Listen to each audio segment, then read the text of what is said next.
You are listening to the Self-Trust Solution Podcast with Dawn Leday, episode number 103. Welcome back. Today we're diving into health. Perfect time of year, right? So many of us are reprioritizing our health. And today we have a special guest, Elizabeth Sherman, and she's an expert in holistic wellness. If you've ever struggled with changes in your vitality or wondered what particular changes are necessary when it comes to your health, particularly as things change in midlife and beyond, you won't want to miss this. Elizabeth is here to share some of her best health tips. And by the end of this episode, you'll leave with a renewed perspective on making health a priority, one that's lighter and, dare I say, even more fun. Let's dive into it. What if the dialogue in your head wasn't holding you back, but actually pushing you forward? Your inner chatter has the power to work for you, not against you. My free book, Master Your Inner Dialogue, will show you how to turn self-talk into a tool for success. Ready to transform the way you think and achieve your goals with greater ease? Download your free copy now at theselftrustcoach.com. Elizabeth, welcome. Thank you for having me, Dawn. I'm super excited about what we're going to talk about today because it's just so crucial to everyone getting their health in order, which is something that I think most of us want. Yeah. Yes. And this is the time of year where people really think about that. So I think it's timely, and I'm excited as well to hear about it, both personally, and I know our audience will love to hear more about this because you have some really unique takes on it that I'm excited for everyone to hear. What do you see as most people struggling with when it comes to being healthy? Yeah. So I think that my clients come to me and they say, I just have trouble being consistent. So, or they'll say, I'm just not disciplined enough.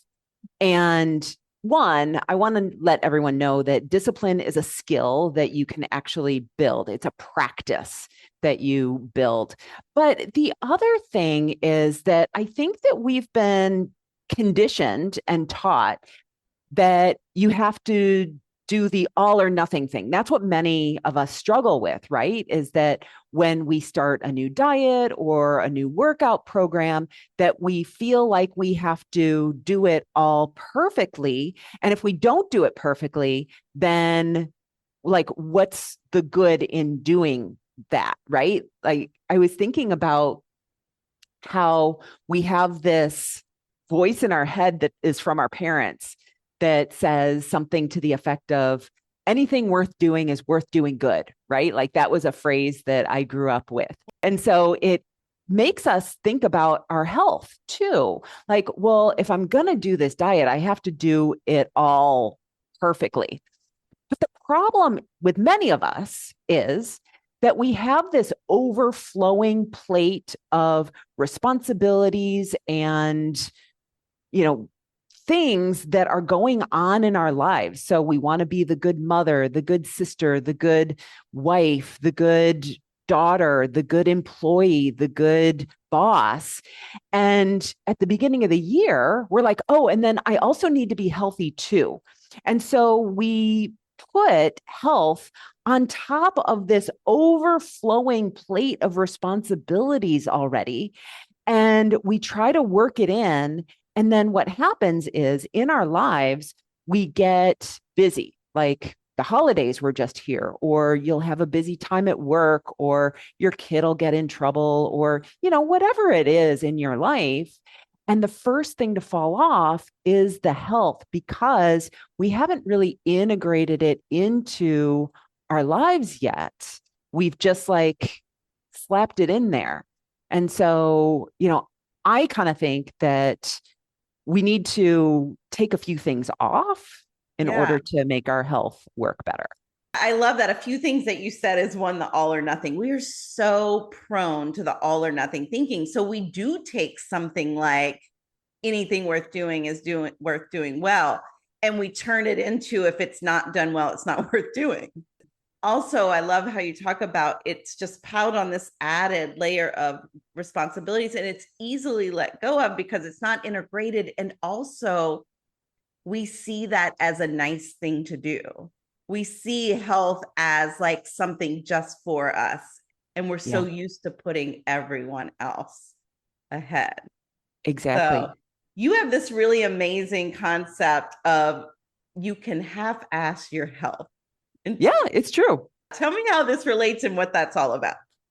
Well, so first of all, I started out 18 years ago in personal training. I don't have any kids.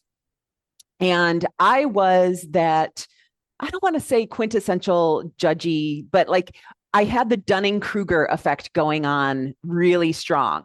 Like I thought that as a newly appointed, personal trainer, I knew everything. And so like I had these clients who were in who had different circumstances than I had. Like I was married, I just had dogs, and so my life looked very different than my clients. And so it was always really confusing to me, like why they didn't go all in. And so I was one of those people, unfortunately, but as you know better, you do better, who was like, this is what you have to do. You have to, grow all of your own vegetables and you have to exercise 7 days a week. And with that, while you can see it as being judgy, it also kept you with not believing their limitations, not believing their limiting thoughts that it couldn't be done, that they couldn't go all in some format that works for them.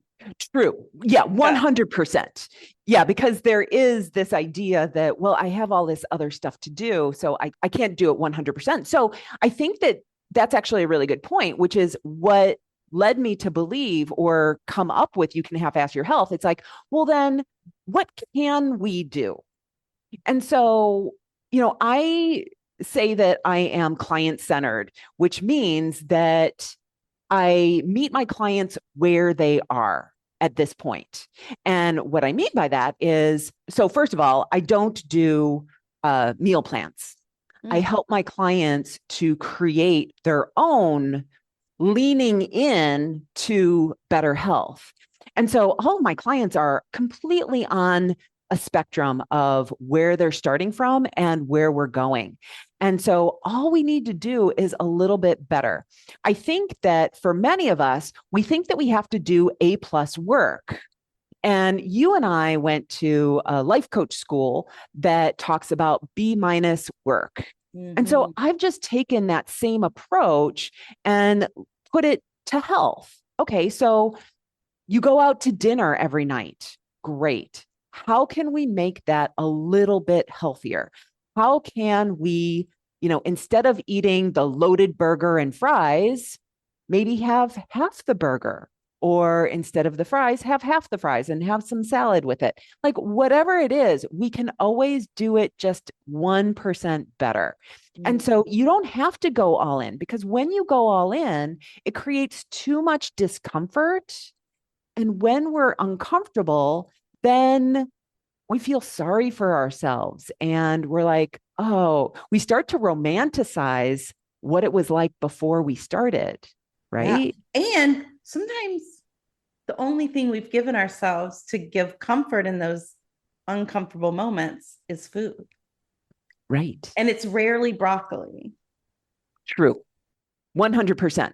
Yeah. Like sometimes between broccoli and brownies, sometimes you're going to choose the broccoli, but sometimes you're going to choose the brownies too to make yourself feel better.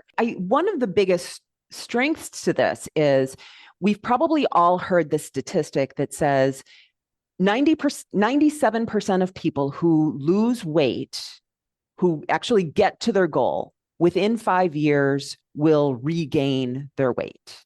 I think that one of the main reasons for that is because so many of us restrict and feel like we have to be perfect on our way to our goal, that once we get to our goal, we cognitively know that we can have ice cream, that we can have burgers, that we can have pizza, that we can have cookies, but we don't know how to integrate it into our lives at that point, that we kind of go crazy. And we're like, I don't know how to do that. So what I teach my clients is how to incorporate treats into their diet on their way to their goal. Will it take longer? Maybe, but maybe not, because you're not going on and off the quote unquote wagon all the time. And you're going to enjoy yourself so much more on your way to your goal. It becomes more sustainable, something Yeah, that you can do long past getting to your goal, it sounds like. I always exactly. say the way you get there is the way that you're going to have to keep it. And if you're getting there with just restriction, pain, and suffering, then that's how it's going to be when you're there. Right. And I think that that's one reason why so many of us fall off this wagon or quit, is because we're like, this is miserable. I just want some relief. I want some pleasure. Mm-hmm. And food is an easy way of getting pleasure, for sure. Yeah. I Mm-hmm. love that. It sort of seems like throughout all of this, it's really tackling that all or nothing thinking and Yes. finding ways, integrating ways that work for the individual by meeting them where they are at that whatever given moment that they're in.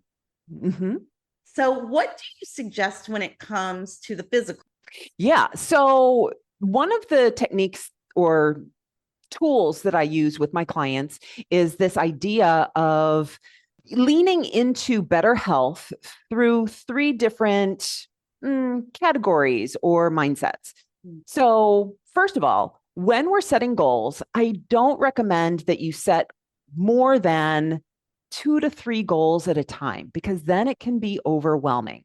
So, one of the ways that we do this is through these three things, which are changing our frequency, the intensity, or the density of that habit. Mm. Okay. So let me explain what that means. I have the foundation of the work that I do with my clients is something that I call the 8 basic habits that healthy people do. Like, for example, we were talking about treats. We were talking about cookies and ice cream and things like that. I'm going to explain how to lean into better habits using that method, the frequency, intensity, and density. The first thing that you want to do is you want to track how often you're eating treats on a daily basis. Now, you're going to ask, what is a treat? And unfortunately, I can't answer that question for you. You get to answer that question. So, whatever you decide, and, just as a little aside here, I think it's really difficult for us to tease apart what we've been taught from all of the health and diet gurus out there who tell us, you should be eating this, you shouldn't be eating that. And so we, as normal humans, see a lot of things as treats and things that are part of our everyday life. Like, we're not supposed to be eating soda or drinking soda. We're not supposed to be drinking alcohol. We're not supposed to be drinking or eating, chips or cookies or chocolate. And so, like, when you think about treats, you're probably thinking about all of those different things. And so, what I want to invite you to do is think about, what are those things that you really find pleasurable? Let's just call that as a treat. Okay. First thing you do is track, how many treats am I allowing myself or eating on a daily basis? The next thing that we want to do is, like, if we were to do the all or nothing approach, we would say, nope, I'm swearing off chocolate. I'm swearing off Oreos. I can't have any for, the rest of eternity. Right. But that just doesn't work, because if you've been eating chocolate covered almonds every day at 3:30 for the past 3 months, and you say, no, I'm not going to eat them, your brain is probably going to freak out on day one, and you're going to white knuckle it and be like, nope, nope, nope. But then eventually you're going to give in. So here's what I recommend. So let's say that you're eating 5 chocolate covered almonds every day at 3:30. You're going to be nice to yourself. You're going to set yourself up for success. So I'm eating 5 chocolate almonds every day at 3:30.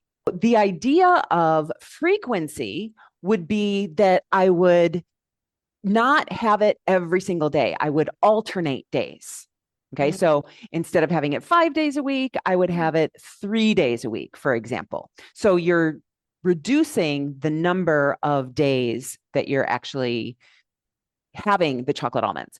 Now, if we're talking about intensity, what we're talking about there is maybe changing what you're eating. So instead of chocolate almonds, maybe you mix it up and you say, I'm going to have yogurt, for example. So it's still sweet. It's still giving you that treat in the afternoon, but it's a little bit healthier for you. And then as far as density goes, then what I would do is I would say, okay, so instead of having 5 chocolate almonds, I'm going to back it down to 4. Mm. Okay.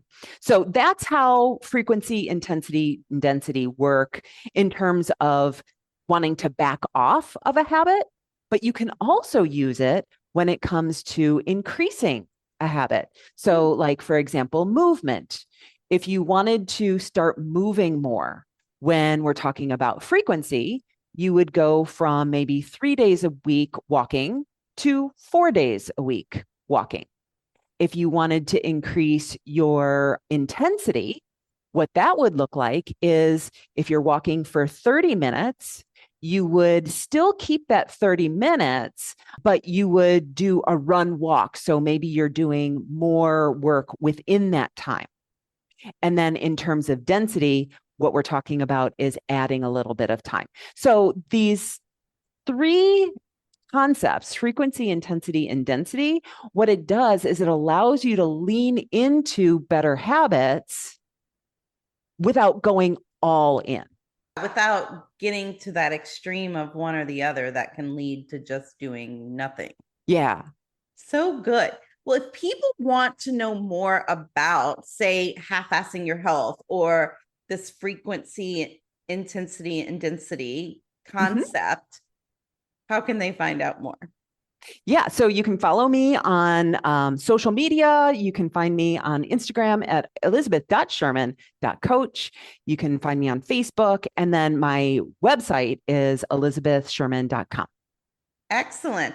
I understand you have something for our listeners that they can go and grab to learn more about basically how to be healthier. Yeah. So I have the 8 basic habits that I talked about earlier, that is the foundation of all of my work. And my value proposition is that if you do these 8 basic habits, you will be healthier than most people you know. Now, the 8 basic habits are not revolutionary. You're going to read them and you're going to be like, oh, I know all this.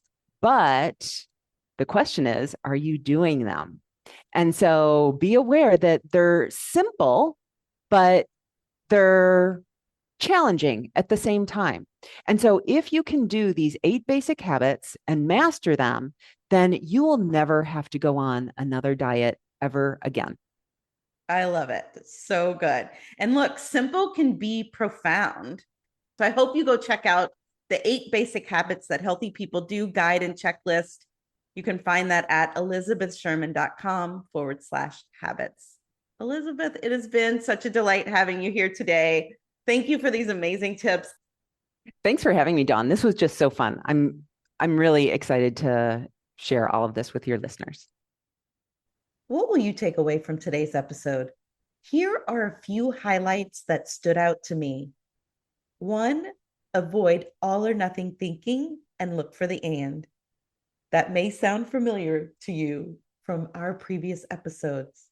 Our brains love to focus on all or nothing, either or, this or that thinking. And there's so much gold in the and.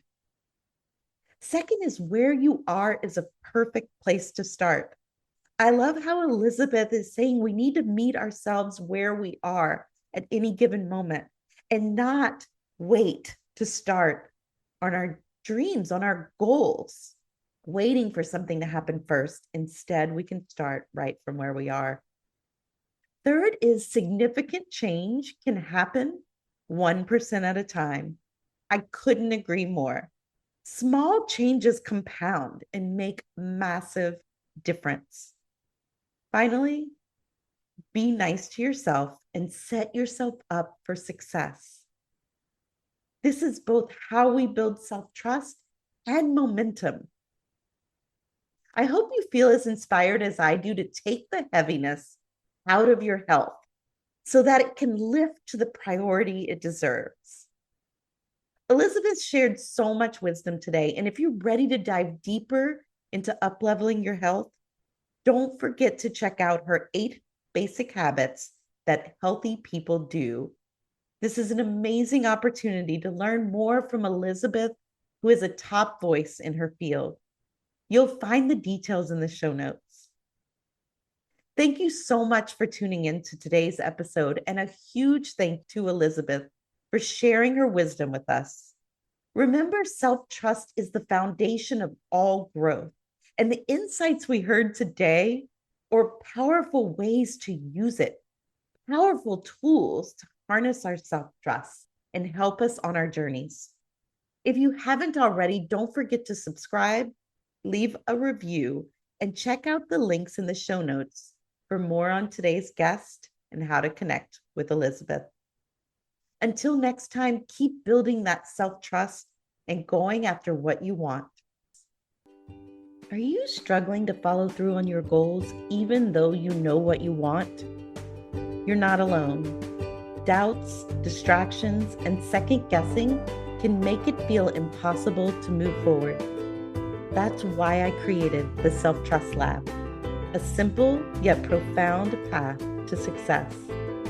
With the 3E Success Method, you'll master 3 core skills, overcome 3 common obstacles, and cultivate 1 essential trait, self-trust. This proven approach clears the mental clutter and gives you the tools to achieve your goals with clarity and confidence. It's more than a better way, it's the foundation for everything you're capable of achieving. Ready to step into your potential? Join the Self-Trust Lab today and begin your self-trust fueled journey at theselftrustcoach.com/the Self-Trust Lab. See you inside.